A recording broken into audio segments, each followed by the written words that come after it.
The last part of giving effective feedback is making sure our comments are polite. There are lots of ways to make comments more polite, but in this lesson we'll talk about just 3.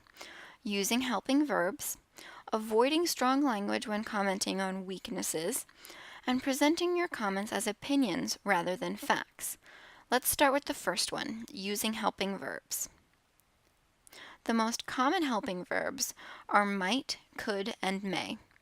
In regular conversation or writing, using these helping verbs shows uncertainty or possibility.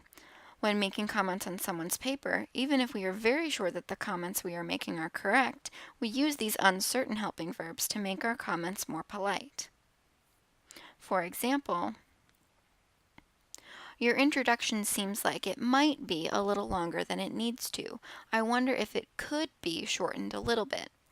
You may want to consider removing some background information that is not strictly relevant to your argument. Another way to soften a critical comment is to avoid using strong language. Here are some examples of strong language.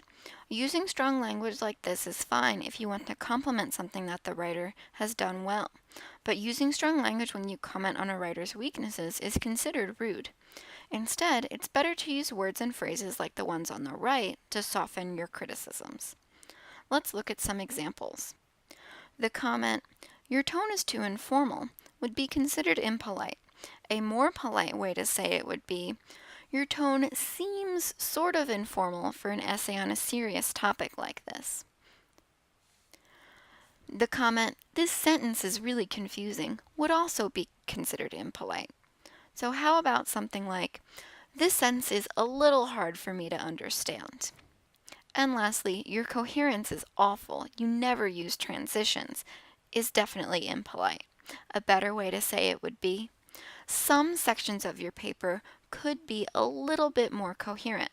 Since there aren't very many transition words, adding those might help." Finally, presenting your comments as opinions, not facts, is another way to show that you are being polite. Here are some expressions that you can use to present your comments as opinions. I think, for example, "I think your conclusion ended a little bit suddenly." I'm not sure. For example, "I'm not sure this word really makes sense here. This word means blank, so a different word like blank might be clearer." Maybe.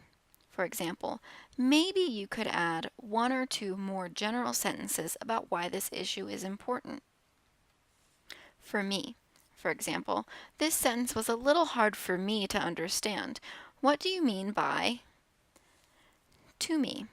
For example, "I really liked the hook that you used in your introduction, but to me it feels like you might have more background information than you need."